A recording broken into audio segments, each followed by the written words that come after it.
नमस्कार दोस्तों। तो कल भी इसको मैंने कवर किया था और दिल्ली जो है पूरी तरीके से कल हाई अलर्ट पर रही। दिल्ली के साथ बहुत सारी सिटीज़ जो है हाई अलर्ट पर थी। एजेंसीज ने इसको पहले ही बहुत क्लैरिफाई कर दिया था और फाइनली अब उसी चीज़ में अरेस्ट हो चुकी है। एक बहुत मेजर टेरर प्लॉट जो था, जिसके लिंक्स सीधी तौर पर पाकिस्तान और बांग्लादेश से जुड़े हुए थे, उसको पूरी तरीके से फेल कर दिया है हमारी एजेंसीज ने। और उसमें कम से कम 6 अरेस्ट किए गए हैं तमिलनाडु से, 2 अरेस्ट किए गए हैं वेस्ट बंगाल से, और बताया जा रहा है कि इसमें बांग्लादेशी नेशनल्स का बहुत बड़ा रोल है। देखिए, लेकिन सबसे बड़ी बात यह थी कि लश्कर ए तैयबा का लगातार नाम आ रहा था, पर जब अरेस्ट किए गए तो इसमें आईसिस का नाम आया। और यहाँ पर आईसिस का देखिए कोई बहुत बड़ा सेंटर भारत में कभी नहीं रहा है, या आईसिस के ऑपरेटिव्स बहुत ज़्यादा भारत में नहीं रहे हैं। आईसिस के ऑपरेटिव्स भारत में मिलना या उनसे लिंक्स होना इस बात का गवाह है कि आईसिस दोबारा से अपने पांव भारत के अंदर पसार रहा है। और बांग्लादेश को लेकर के पहले भी कहा गया था कि बांग्लादेश में जो अनरेस्ट है उसकी वजह से बांग्लादेश भारत की इंटरनल सिक्योरिटी के लिए एक बहुत बड़ा चैलेंज बनेगा। मैंने इस चीज़ को पहले भी कहा था कि पाकिस्तान में जब ये भारत ने पूरा ऑपरेशन सिंदूर किया और जितने भी टेरर नेटवर्क्स थे उनको डिस्ट्रॉय कर दिया, तो ये टेररिस्ट ऑर्गेनाइजेशन पूरा एक्सपोज हो गया पाकिस्तान। तो पाकिस्तान डायरेक्टली अब इसमें कुछ भी नहीं कर सकता, और इसीलिए जितने भी बड़े बड़े टेरर ऑर्गेनाइजेशन हैं, लश्कर हो गया, जैश हो गया, ये लोग लगातार अपनी एक्टिविटीज़ को बढ़ा रहे हैं और अपने सेंटर्स को शिफ्ट कर रहे हैं बांग्लादेश में। ये बांग्लादेश से ऑपरेट करने की कोशिश कर रहे हैं। बांग्लादेश में भी इनके विंग्स हैं, और इसीलिए आप देखिए कि बड़े बड़े जो टेररिस्ट हैं, जो मतलब second in command, third in command जो हैं, वो बांग्लादेश विजिट पर खूब ज़्यादा जा रहे हैं। और बड़ा लिंक इनका बांग्लादेश से रहा है। और बांग्लादेश में अब समर्थन की सरकार अगर आ जाती इनकी, तब तो ये और भी ज़्यादा उपद्रव कर देते, क्योंकि कहा जा रहा था कि अगर जमात आ जाता है बांग्लादेश में तो भारत के लिए बहुत बड़ा चैलेंज होगा। लेकिन फिर भी जमात पावर में तो है ही, उसके पास ठीक ठाक सीट्स हैं, प्लस उसके साथ तारिक रहमान की जो पार्टी है बीएनपी, उसमें भी चिन्हित किया गया कि बहुत सारे ऐसे नेता हैं उस पार्टी के जो इनको सपोर्ट भी करते हैं। तो भारत के लिए कुल मिला जुला करके बहुत बड़ा इंटरनल सिक्योरिटी थ्रेट ये हो चुका है। और उसी का एग्जाम्पल यहाँ पर आपको दिख रहा है, सीधी तौर पर बांग्लादेश कनेक्शन और फिर ये अरेस्ट है। डिटेल में इसको डिस्कस करते हैं, पर वीडियो में आपको आगे जाने से पहले एक बड़ी अनाउंसमेंट है अनअकैडमी टीम की तरफ से कि अगर आप यूपीएससी सीएससी की प्रिपरेशन कर रहे हैं और आप इस प्रिपरेशन को फ्री ऑफ कॉस्ट करना चाहते हैं, तो आप यूपीएससी मंजिल बाय अनअकैडमी चैनल को ज़रूर से फॉलो कर लीजिए, सब्सक्राइब कर लीजिए। हम हर दिन आपके लिए शाम को 6 बजे वहाँ पर फ्री लाइव सेशंस लेकर के आते हैं, इसमें बहुत ही क्वालिटी कंटेंट के साथ, मतलब बहुत ही शानदार कंटेंट, बहुत ही हैंड रिटन नोट्स के साथ, बोर्ड वर्क के साथ आपके लिए बहुत शानदार डिस्कशन वहाँ पर की जाती है। बहुत सारे लोग ऑलरेडी वहाँ पर जुड़ रहे हैं, आप भी जुड़िए। लिंक इसका डिस्क्रिप्शन में दे दिया है। ये सेशन कल हमारा हुआ था, अब नेक्स्ट सेशन जो है वो ट्यूसडे को 6 बजे शाम को है, तो शाम को 6 बजे ज़रूर मिलते हैं ट्यूसडे के दिन। इसका लिंक आपको डिस्क्रिप्शन में मिल जाएगा, जिस पर जा करके आप देख सकते हैं चैनल को। Now coming back to the topic, तो ये पूरी कॉन्स्पिरेसी जो है वो बहुत लंबे समय से चल रही थी, और हमने देखा था कि इसके पहले भी जो टेरर अटैक हुआ था, जो डॉक्टर्स मॉड्यूल का पूरा अटैक था, उसमें आपने देखा था कि डॉक्टर्स मॉड्यूल का जो सीधा लिंक था, जो उनको संभाल रहा था, जो उनका हैंडलर था, वो टर्की बेस्ड था, टर्की में बैठा हुआ था, ताकि पाकिस्तान का नाम सीधे तौर पर इसमें ना आए, वो पूरी तरीके से एक्सपोज ना हो पाए, क्योंकि अभी उनको पैसों की बहुत आवश्यकता है, बहुत ज़रूरत है, और जगह जगह भीख मांगते हुए फिर रहे हैं। उसके प्राइम मिनिस्टर ने खुद ही कहा कि हम भीख मांगते जा जाके, तो वो स्थिति उनकी हो चुकी है।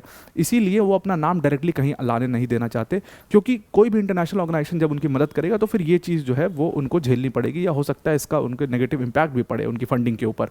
तो इसीलिए वो फॉरेन हैंडलर जो है वो टर्की बेस्ड था। यहाँ पर फ़र्क क्या है कि ये जितने भी अरेस्ट किए गए हैं, ये लोग कुछ बहुत बड़ा प्लान कर रहे थे, कुछ बड़ा अटैक प्लान कर रहे थे। भारत के कई सारे इलाकों में ये अटैक प्लान कर रहे थे, मंदिरों के ऊपर ये अटैक प्लान कर रहे थे। इनके सीधे लिंक पाकिस्तान और बांग्लादेश से जुड़ गए हैं। इनके हैंडलर्स पाकिस्तान और पाकिस्तानी या बांग्लादेशी थे, और वहीं से इनको डील कर रहे थे। कहा जा रहा है कि ये हो सकता है कि ये जो जितने भी अरेस्ट हुए हैं, ये सारे स्लीपर सेल्स नेटवर्क के हिस्साओं, बहुत ज़्यादा ये कुछ बता नहीं पाएंगे, बहुत ज़्यादा ये कुछ प्रूफ नहीं कर पाएंगे, क्योंकि स्लीपर सेल्स के साथ यही होता है कि एक डेड एंड होता है उनका पूरा। जब आप पूरा ये नेटवर्क निकालते हो, एक डेड एंड वहाँ पर मिल जाए। जैसे डॉक्टर्स मॉड्यूल वाला नेटवर्क था, उसमें सीधी तौर पर उसको जैश से, लश्कर से या आतंकवादियों से जोड़ा जा सकता था। इनका वो डेड एंड होता है, और इसीलिए स्लीपर सेल्स का इस्तेमाल, मतलब ये आईसिस का प्राइम तरीका होता है स्लीपर सेल्स का इस्तेमाल करना। तो इनको तमिलनाडु और वेस्ट बंगाल के एरिया से अरेस्ट किया गया है, और अथॉरिटीज़ का मानना है कि ये क्रॉस बॉर्डर टेररिज्म का एग्जाम्पल है। इनका फॉरेन हैंडलर्स हैं, और बहुत सारे हैंडलर्स इसमें जुड़े हुए हैं। ये कुछ बहुत बड़ा प्लान कर रहे थे। सिर्फ ये 6 या 8 पर्सन नहीं थे, इसमें और भी बड़ा नेटवर्क हो सकता है। अभी इन्वेस्टिगेशन जारी है, और जगह जगह पर, कई जगहों पर, जम्मू कश्मीर के कई सारे ठिकानों पर कल रेड हुई है।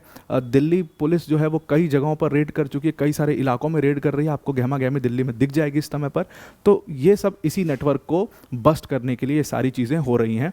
तमिलनाडु के तिरुपुर डिस्ट्रिक्ट जो है, तिरुपुर डिस्ट्रिक्ट जो है, वहाँ से 6 लोगों को अरेस्ट किया गया। ये 6 पर्सन जो थे जिनको अरेस्ट किया गया, जिनकी तस्वीर अभी आप पीछे देख भी रहे थे, ये 6 लोग जो अरेस्ट हुए हैं, इनमें से मैक्स कहा जा रहा है कि 1 या 2 या उससे ज़्यादा भी बांग्लादेशी हो सकते हैं।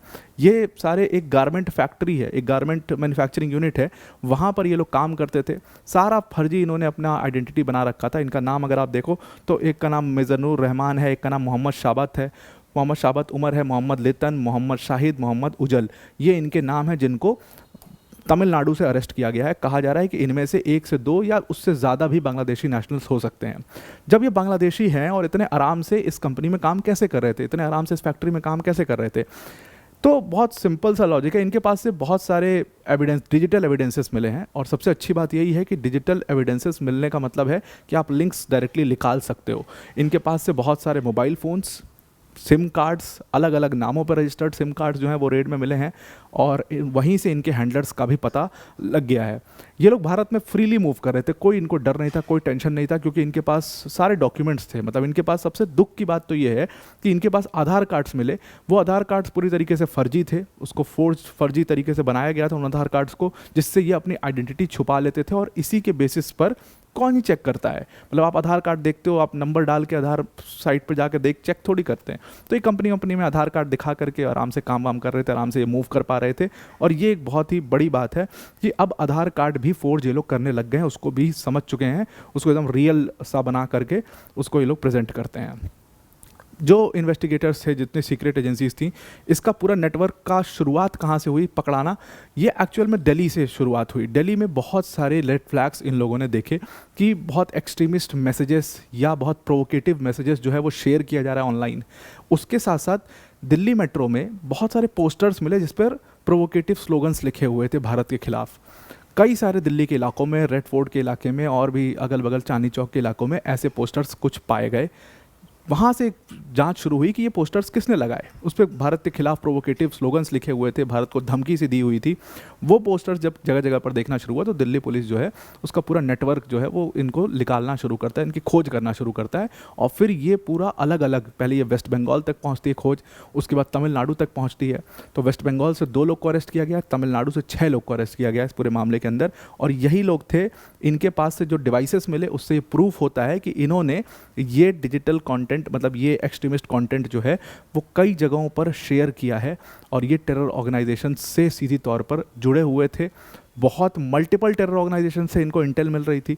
लश्कर का भी नाम आया, आईसिस का भी नाम आया, लेकिन आईसिस का आना एक बहुत बड़ा खतरे की घंटी, क्योंकि आईसिस जो है वो दोबारा से अपने पैरों पसारना भारत में शुरू कर चुका है। और वही एकदम प्राइम जैसा उनका ऑपरेशन होता है, बिल्कुल उनका मोडस ऑपरेंडाई यही होता है कि वो स्लीपर सेल्स के थ्रू अपने सारे ऑपरेशंस करते हैं। तो वही स्लीपर सेल्स का पूरा नेटवर्क आपको यहाँ पर दिखाई दे रहा है। ये स्लीपर सेल्स ही हो सकते हैं, और एजेंसीज का मानना है कि बहुत सारे हो सकते हैं। ये एक डेड एंड है। ये डेड एंड जो है, ये डेड एंड में आपको आगे कुछ नहीं मिलता इसके, तो आप सीधा पाकिस्तान को इसमें लिंक नहीं कर पाओगे, ऐसा भी हो सकता है। लेकिन हैं ये सारे पाकिस्तान से ही चल रहे हैं और बांग्लादेश से चल रहे हैं, इंटरोगेशन से चल रही है। और सबसे अच्छी बात है कि डिजिटल डिवाइस मिलने से एक पूरा डिजिटल जो एविडेंस है वो अब भारत को मिल जाएगा, और फिर इनके फंडिंग चैनल्स और इन सारी चीज़ों के बारे में भारत को पता चल जाएगा। सबसे बड़ी बात है, सिक्योरिटी एजेंसीज ने कहा कि अभी भी ये खतरा टला नहीं है, अभी भी अलर्ट है, कई सारे शहरों में अलर्ट है, और अभी इनके नेटवर्क जो हैं और शहरों में मिले हैं। कहा जा रहा है गुजरात में और दूसरे स्टेट्स में भी इनके बारे में कुछ जानकारी मिली है, और पूरी तरीके से भारत की सारी जो एजेंसीज हैं वो इनको पूरा इनका नेटवर्क बस्ट करने में कर चुकी है। तो आपको कुछ बड़ा इसमें मिल सकता है, आने वाले 1-2 दिन में बड़ी अरेस्ट आपको देखने को मिल सकती है, कुछ बड़ा बरामद भी हो सकता है इनके पास से। तो अब आपको पूरा आर्टिकल समझ में आ गया होगा। आज के लिए इतना ही। Thank you and have a nice day.